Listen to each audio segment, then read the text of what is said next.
నమస్తే, welcome to it's you TV. నేను మీ అమూల్య. ఇవాళ ఉదయం ముంబై నుంచి బారామతి వెళ్తూ ఉండగా ఒక ఘోర విమాన ప్రమాదం చోటు చేసుకుందన్న విషయం మనందరికీ తెలిసిందే. ఆ ఘోర విమాన ప్రమాదంలో మొత్తంగా 5 మంది ఉన్నట్టుగా గుర్తించారు. అందులో ముఖ్యంగా చూసుకుంటే మహారాష్ట్ర డిప్యూటీ సీఎం అజిత్ పవార్ కూడా ఉన్నారు. ఈ ఘోర విమాన ప్రమాదంలో అయితే అజిత్ పవార్ మరణించడం జరిగింది. ఒక్కసారి ఆ విమానం యొక్క డీటెయిల్స్ గురించి మనం ఈరోజు ఒకసారి తెలుసుకుందాము. అసలు ఎయిర్ స్పేస్కి సంబంధించింది, దాని కెపాసిటీ ఏంటి, అసలు దాని వేగం ఏంటి, ప్రతిదీ కూడా ఈరోజు మనం ఒకసారి విమానం గురించి అయితే తెలుసుకోవడానికి ట్రై చేద్దాము. సో మొత్తంగా చూసుకుంటే విఎస్ఆర్ వెంచర్స్ యాజమాన్యంలో లియర్ జెట్ 45XR అనే దాంట్లో చూసుకుంటే ఇప్పుడు మొత్తంగా ఇక్కడ కెనడాకు చెందిన bombardier aerospace Lear jet corporation అయితే దీన్ని డిజైన్ చేయడం జరిగింది. సో దీన్ని 2004లో వరల్డ్ వైడ్గా కూడా అందరికీ అందుబాటులోకి తీసుకొని రావడం జరిగింది. ఇంకొకసారి కంప్లీట్ డీటెయిల్స్ చూస్తే ఇది ఒక ఫాస్టెస్ట్ జెట్ అని కూడా చెప్తారు. సో అత్యంత వేగంతో కూడిన TFE 731-20BR ఇంజన్ అయితే దీంట్లో ఉంటుంది. దీన్ని డబుల్ ఇంజన్ జెట్ అని కూడా అంటూ ఉంటారు. సో దీనికి సంబంధించి ఒకసారి మనం చూస్తే ముఖ్యంగా దీన్ని బిజినెస్ మెన్ అయి ఉండొచ్చు, కార్పొరేట్ ట్రిప్స్ కోసము, ఇటు విఐపీస్ అయితే ఎక్కువగా ఈ విమానాన్ని ఉపయోగిస్తూ ఉంటారు. సో ఇది డబుల్ ఇంజన్ చార్టర్డ్ జెట్ అవ్వడం వలన ఈ ఇంజన్లో విమానానికి చూసుకుంటే అతి వేగం, ఇటు స్థిరత్వం, సురక్షితమైన ప్రయాణానికైతే ఇది ప్రసిద్ధి చెందింది. కాబట్టి ముఖ్యంగా దీనికి డబుల్ ఇంజిన్ ఉంటుందని చెప్తారు. సో ఈ డబుల్ ఇంజిన్కి బెనిఫిట్స్ ఏంటి అంటే ఇది ఫాస్ట్గా వెళ్తుంది, స్టెబిలిటీ ఎక్కువగా ఉంటుంది, ఇంకా సేఫ్ జర్నీకి హెల్ప్ అవుతుంది. కాబట్టే ఇంట్లో డబుల్ ఇంజిన్ అనేది హెల్ప్ అవుతూ ఉంటుందన్నమాట. సో నెక్స్ట్ చూసుకుంటే విమానంలో మొత్తంగా 2 హనీవెల్ TFE 731-20BR ఇంజన్స్ అయితే ఉంటాయి. సో దీనివల్లే ఇది హెల్ప్ అవుతుందన్నమాట ఫాస్ట్గా ట్రావెల్ చేయడానికి. సో మొత్తంగా దీని కెపాసిటీ ఒకసారి చూస్తే ఈ చార్టర్డ్ ఫ్లైట్ కెపాసిటీ చూసుకుంటే కనుక 8 నుంచి 9 మంది ప్రయాణికులు సామర్థ్యం అయితే కలిగి ఉంటుంది. సో మొత్తంగా ఈ విమాన ప్రమాదంలో చూసుకుంటే 5 మంది అయితే ఉన్నారు. సో దీని బేసిక్ కెపాసిటీ వచ్చేసి 8 నుంచి 9 మెంబర్స్ అయితే ట్రావెల్ చేయగలరు. అందుకే దీన్ని ఎక్కువగా విఐపీస్ వాడుతూ ఉంటారు, బిజినెస్ కోసం వాడుతూ ఉంటారు, ఎక్కువగా కార్పొరేట్ ట్రిప్స్ కోసం దీన్ని అందుకే యూజ్ చేస్తూ ఉంటారు అనమాట. ముఖ్యంగా చూసుకుంటే ఆ 2 ఇంజన్ల యూజెస్ నేను మీకు ఆల్రెడీ చెప్పాను. ఎదురుగాలులు, అధిక ఎత్తు మరియు వేడి ఉష్ణోగ్రతలను కూడా తట్టుకోగలదు.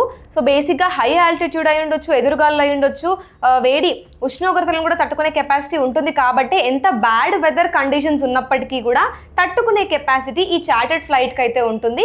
సో ఒకవైపు నుంచి చూసుకుంటే మనకి విమాన ప్రమాదం జరగడానికి పలు అనుమానాలు అయితే వ్యక్తమయ్యాయి. అందులో మెయిన్గా కొన్ని రీజన్స్ అయితే ఉన్నాయి. ఒకటి రన్వే ఇష్యూ అని చెప్పడం జరిగింది, ఇంకొకటి ఫ్యూయల్ ఇష్యూ అని చెప్పడం జరిగింది, ఇంకొకటి వచ్చేసి క్లైమేటిక్ కండిషన్స్ వల్ల కూడా ఈ ప్రమాదం జరిగి ఉండొచ్చు అని అనుమానాలు వ్యక్తమయ్యాయి. ఇంకొకటి చూసుకుంటే టెక్నికల్ గ్లిచ్ వల్ల కూడా ఈ ప్రమాదం జరిగింది అంటూ చెప్తూ ఉన్నారు. సో క్లైమేటిక్ కండిషన్స్ వల్ల జరిగి ఉంటే కనుక అంటే ఈ చార్టర్డ్ ఫ్లైట్ దీనికే ఎక్కువగా ప్రసిద్ధి చెందింది. కాబట్టి అంటే వేడి ఉష్ణోగ్రతలను తట్టుకోగల కెపాసిటీ చార్టర్డ్ ఫ్లైట్కి ఉంది. కాబట్టి క్లైమేటిక్ కండిషన్స్ వల్ల అయి ఉండకపోవచ్చు అని కూడా, అంటే ఇది ఒక వన్ ఆఫ్ ద రీజన్స్, ఇది అయి ఉండకపోవచ్చు అని కూడా మనం చెప్పొచ్చు.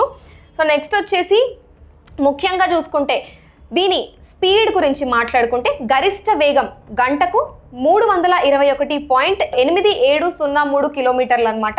సో మొత్తానికి మనం దాన్ని ఒకసారి మైల్స్లో చూసుకుంటే 2150.994 మైళ్ళు, అంటే 321.8703 కిలోమీటర్లు అయితే ఇది పర్ అవర్ ట్రావెల్ చేయగలదు. సో ఇది ఫాస్టెస్ట్ కాబట్టి దీన్ని ఎక్కువగా బిజినెస్ కోసం చేస్తూ ఉంటారు. మనం ఒకసారి ఇప్పుడు ఘటన గురించి మాట్లాడుకుంటే, సో ముంబై నుంచి ఇటు మనం ఒకసారి బారామతి రోడ్వేస్ నుంచి వెళ్ళినట్లయితే కనుక దీని డిస్టెన్స్ వచ్చేసి రోడ్వేస్ డిస్టెన్స్ వచ్చేసి మనకి 256 కిలోమీటర్స్ పడుతుంది. అంటే 5 గంటల 27 నిమిషాల సమయం పడుతుంది ఒకవేళ రోడ్వేస్ నుంచి ట్రావెల్ చేసినట్టయితే ముంబై నుంచి బారామతి వరకు. సో ఇప్పుడు ఎయిర్వేస్ తీసుకున్నారు కాబట్టి ఫ్లైట్ తీసుకున్నట్లయితే 206 to 207 కిలోమీటర్స్ డిస్టెన్స్ అయితే ఉందన్నమాట Mumbai to Baramati. So which is 40 నుంచి 45 మినిట్స్ టైం తీసుకుంటుంది మనకు అక్కడ రీచ్ అవ్వడానికి. సో అంత తక్కువ టైం కాబట్టి ఎలాగో దీనికి పర్ అవర్ 321 కిలోమీటర్స్ కాబట్టి ఖచ్చితంగా ఫ్యూయల్ ఇష్యూస్ వచ్చే ఛాన్స్ అయితే ఎక్కువగా ఉండకపోవచ్చు. ఎందుకంటే ఇంత హైయెస్ట్ కిలోమీటర్స్ ఇది పర్ అవర్ వెళ్ళగలుగుతుంది కాబట్టి అంతగా రీఫిల్ చేయాల్సిన అవసరం అయితే లేదనమాట ఫ్యూయల్. ఎలాగో దీనికి 206 కిలోమీటర్సే కాబట్టి సో ఫ్యూయల్ ఇష్యూస్ అయితే వచ్చే, అంటే ఇక్కడ క్లైమేట్ అయి ఉండొచ్చు, ఫ్యూయల్, ఈ 2 ఆప్షన్స్ అయి ఉండకపోవడానికి కూడా ఎక్కువ ఛాన్సెస్ అయితే ఉన్నాయి మనకి. సో నెక్స్ట్ చూసుకుంటే దీని రెంట్ గురించి మాట్లాడుకుందాం ఇప్పుడు. సో ఈ చార్టర్డ్ ఫ్లైట్ని రెంట్ చేసుకుంటే కనుక ఇటు పర్ అవర్కి మనం ఒకసారి చూసుకుంటే $4,450 అయితే పడుతుంది అనమాట. అంటే విచ్ ఇస్ ఇండియన్ రూపీస్లో మనం ఒకసారి మాట్లాడుకుంటే 4,08,458.83 ఇండియన్ రూపీస్లో మనకి ఇది అందుబాటులోకి వస్తుంది. అది కూడా వన్ ఆఫ్ ద రీజన్స్ సాధారణ మనుషులు ఎవరైతే ఉంటారో వాళ్ళు ఈ చార్టెడ్ ఫ్లైట్ని రిక్రూట్ చేసుకునేంత కెపాసిటీ ఉండదు కాబట్టి దీన్ని మోస్ట్లీ విఐపీస్ అయి ఉండొచ్చు, కార్పొరేట్ ట్రిప్స్ కోసం, బిజినెస్ పర్పస్ కోసం అయితే వాడుతూ ఉంటారు. సో నెక్స్ట్ వచ్చేసి దీని హిస్టరీ ఒకసారి, ఈ చార్టెడ్ ఫ్లైట్ హిస్టరీ మనం చూసినట్లయితే 2 ఏళ్లలో ముంబైలో ఇదే రకం విమానానికి 2 సార్లు ప్రమాదం జరిగింది అని రీసెర్చ్ చెప్తూ ఉంది. సో ఒకసారి దాని డీటెయిల్స్ చూస్తే కనుక 2023 సెప్టెంబర్ 14న ముంబై విమానాశ్రయంలో రన్వే 27 పైన ఇదే తరహా ప్రమాదం అయితే చోటు చేసుకుందని చెప్పారు. ఇక ఈ ఘటనలకు సంబంధించి ఇటు లియర్ జెట్ భద్రత ఉండొచ్చు, నిర్వహణకు సంబంధించి ఆపరేషన్ విధానాలపైన కూడా పలు అనుమానాలు అయితే వ్యక్తమయ్యాయి. సో అంటే ప్రతిసారి కూడా ఇవి మెషిన్స్ కాబట్టి మనం దీన్ని ఎప్పుడు ప్రిడిక్ట్ చేయలేము ఎప్పుడు ఎలా ఉంటుంది అనేది. ఈవెన్ దో ఇది ప్రాపర్ వెదర్ కండిషన్స్ కూడా ఎదుర్కొనే కెపాసిటీ ఉన్నప్పటికీ, ఫ్యూయల్ రీఫిల్ చేయాల్సిన అవసరం లేనప్పటికీ కూడా, అంటే ఫ్లయింగ్కి ముందు ఎన్నిసార్లు చెక్ చేసినా కూడా కొన్నిసార్లు ఇవి మెషిన్స్ కాబట్టి టెక్నికల్ గ్లిచ్ రావచ్చు, ఫ్యూయల్ అనేది కొంచెం అటు ఇటు అవ్వచ్చు కాబట్టి చెప్పని పరిస్థితుల్లో కూడా ఇలాంటి ప్రమాదం జరిగి ఉండొచ్చు అని చెప్తూ ఉన్నారు. సో ఎలాగో ఇది ప్రాపర్గా దీని స్పీడ్కి ప్రసిద్ధి చెందింది కాబట్టి, అయినా కూడా మనం 2 years బ్యాక్ చూసుకుంటే ఇలాంటి సంఘటనే జరిగింది కాబట్టి సో ఛాన్సెస్ అనేవి హై ఉన్నాయన్నమాట. ఇవి కూడా వన్ ఆఫ్ ద రీజన్స్ అయి ఉండొచ్చు అని చెప్పడానికి. సో మొత్తంగా చూసుకుంటే ఈ లియర్ జెట్ 45XR అనేది ఒక అత్యాధునిక వేగవంతమైన ప్రీమియం ఒక బిజినెస్ జెట్ అని కూడా చెప్పొచ్చు. ఇది ఒక సూపర్ లైట్ బిజినెస్ జెట్ అని కూడా అంటారు దీన్ని బేసిక్గా.